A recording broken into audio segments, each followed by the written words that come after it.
Keeping Up with Jones, the Lonnie Jones podcast adventure, is sponsored by SJ&L General Contractors. They are licensed in both Alabama and Tennessee, and they provide services such as mass grading, storm drainage, sewer and concrete improvement, asphalt paving, erosion control, demolition, and heavy hauling. If you need any of these services, contact them 931-433-4660, 931-433-4660. Also, they are in need of heavy equipment operators, concrete finishers, CDL dump truck drivers, and pipe layers. If you're interested in employment with this family-owned business, you can go to the website www.sjnl.com. That's www.sjnl.com.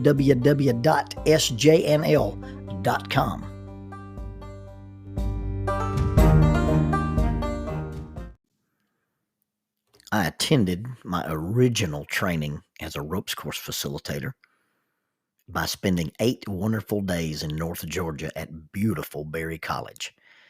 We were going to go through a series of activities that involved the daunting high ropes course that was built on the campus at Berry College. Up on the old mountain campus, it was the Chick-fil-A sponsored ropes course, and Berry College offered a program that they called Project Adventure. It has now become a program known as BOLD, Berry Outdoor Leadership Development. I was fortunate enough to attend that program and actually to certify as an instructor, and was used for a number of years as an adjunct instructor on the actual Berry College campus. I would make several pilgrimages to Berry College and help them with their ropes course. I have many, many good friends from those days, and even got to serve as the site supervisor for the rappelling and climbing tower during the 1996 International Olympic Youth Camp. I was invited to be part of that staff when those international students came by. But on this original trip, I was there trying to get some credentials in the adventure education world, and I was going to take part in the short course in adventure education and then come back for the advanced course. I got to spend several wonderful days with Jane Doss. Jane Doss is a near legend in group dynamics, experiential education, and the Project Adventure outward bound type approach to learning. The group was made up of different ages and from all walks of life. We were there to learn, to play, and as I said, to face Berry College's high ropes course. As the group introduced themselves, it was apparent that the walls were all up. Each message was carefully calculated to steer the first impressions. The messages ranged from the insecure college students of, "I'm so cool," to "all I really worry about is graduating," to one kid said, "Everybody calls me Soul Train because I can dance." Mike King stood up with a 6-foot frame like a bouncer, but his eyes twinkled like Santa Claus. He said he was about to go in business for himself as an outdoor guide. The one heartbreaking message came from a little girl who was obviously from South Georgia. She was dressed as if she just stepped off a plane from Europe. The short-cropped black hair didn't even wiggle when she stated her name and then defiantly added, "And I'm not afraid of anything." To begin this course, the group was given bandanas, and the bandanas would be with us all week. They would serve as props for activities. They were used the first night as blindfold. We put the blindfolds on and had to hold hands and be led through a series of obstacles by only one person who could see. There was a lot of use of the blindfold just to tear down those walls and make us be vulnerable and give us some disclosure. A strong emphasis was made on keeping up with your bandana for the entire seminar. Don't lose them. Keep them close. I've got my bandana from that seminar, but I also have another one that I keep in a briefcase. I arrived very early the next day. As I approached the old Ford gym, I saw a bandana lying in the wet grass. It had lain there all night. When the group assembled, no one was missing a bandana, but the little girl who is not afraid of anything was missing. Suddenly, the bandana was no longer a toy or a prop. It came to be a token of sadness. I tied it to my arm, and I wore it as a reminder to be real and look for what people really were and not just what they were saying. I reminded myself to lose the walls, to discard the bravado, and just be me. I really wonder how much fear is really inside of the little girl who is not afraid. I wonder why things like a high ropes course don't scare her, but people and disclosure and transparency and vulnerability and intimacy do. I wonder how she could be so terrified for people to see the real her. Brene Brown says that shame is the fear of loss of connection. I don't know how she could be so frightened by letting people simply know she's real, or, I do. See, the little girl who is not afraid is inside us all. Ask Simon Peter, the apostle who promised the Lord that he would never deny him. He knows the little girl who is not afraid as he brags that he will die for the Lord. And yeah, sure, Simon, anybody can die swinging a sword and riding adrenaline. But what about when it comes to patient suffering? Would you choose to die that way? Peter might reply, I don't know. In fact, he uses the phrase, I don't know, rather well. In fact, he's relatively famous for his 3 uses of the phrase, I don't know. I really can't help but think that it was not that Peter didn't know the Lord, but that he might have been afraid to let other apostles know really who Peter was. How many times did Peter argue with Jesus about the subject of suffering?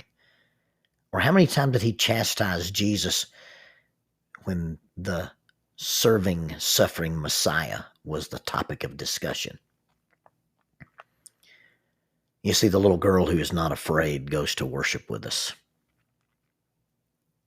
She goes to work with you. She lives in your neighborhood. She sits beside you in a pew. She meets you in the foyer. She sees you out by the mailbox. She is behind you in the checkout line. You catch her when she's looking at the vegetables and she smiles. I'm not afraid, she whispers. And she lies and she tells you she is fine. And it doesn't even hurt, she adds. Even when she's embroiled in a battle for her very soul. Why does the little girl who is not afraid keep us from being real with each other? I think sometimes we do injustice to Paul's instructions to the Galatians when we aren't real enough to let people know we are afraid. Because he says, bear one another's burdens, but I can't help you and you can't help me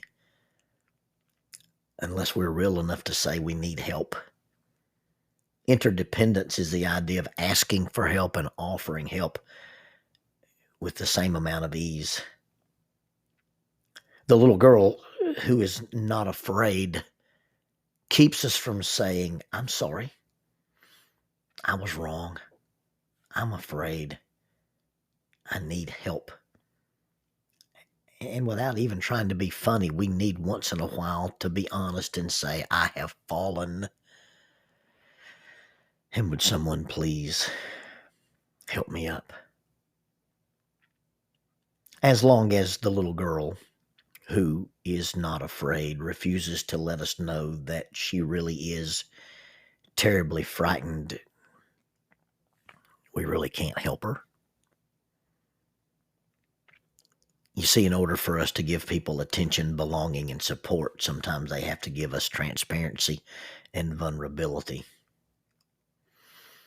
The church as an entity is never described as an organization. It is only described as an organism.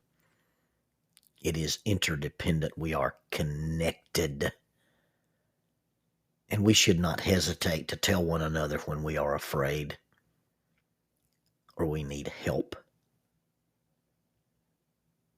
There should be that attention, belonging, and support that connects us. And not just the church, but at your company, because you're all trying to make a living. You're all trying to do the same thing in your neighborhood, at your children's school, inside your family units, or whatever. You find yourself in a group of people that somehow approaches the idea that, hey, we're connected and we're a team, we're a family, we're a unit. The little girl who is afraid won't talk about the things that really need addressing. She acts as if she's fine, or rather points at things that are symptoms but not the real problem. And because she says she's not afraid when she's really afraid, one day we walk in early in the morning and we find a bandana. And I haven't decided which is worse, finding a bandana and realizing that it represents someone who is gone, or finding a bandana and realizing that out there is a little girl, the one who's not afraid of anything, and yet knowing that she is afraid that no one will find the bandana. And if they do, she's afraid they won't even remember who it belongs to.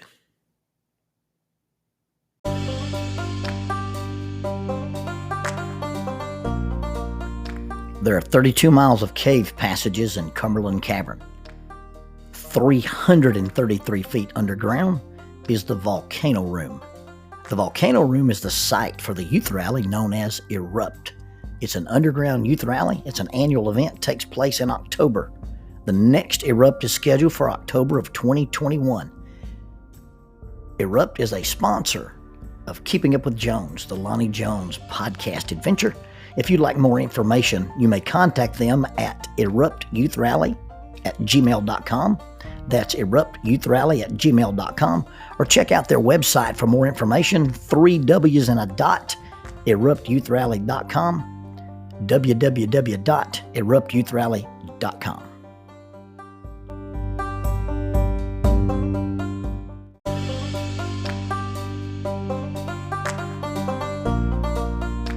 Keeping Up with Jones, the Lonnie Jones podcast adventure. I am your host, Lonnie Jones. My wife Jackie and I moved to the city of Huntsville in 1986 for me to be a youth and family minister. I have been a minister since 1980.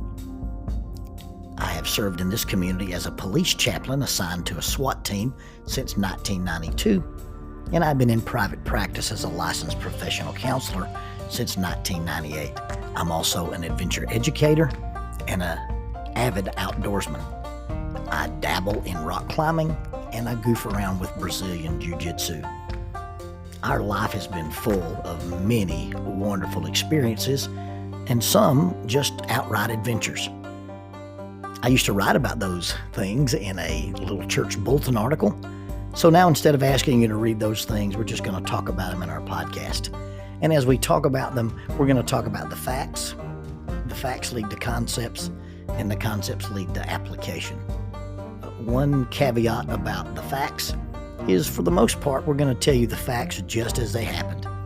But every now and then, we're going to tell you the way other people have told us they remember it happening with a little bit of embellishment.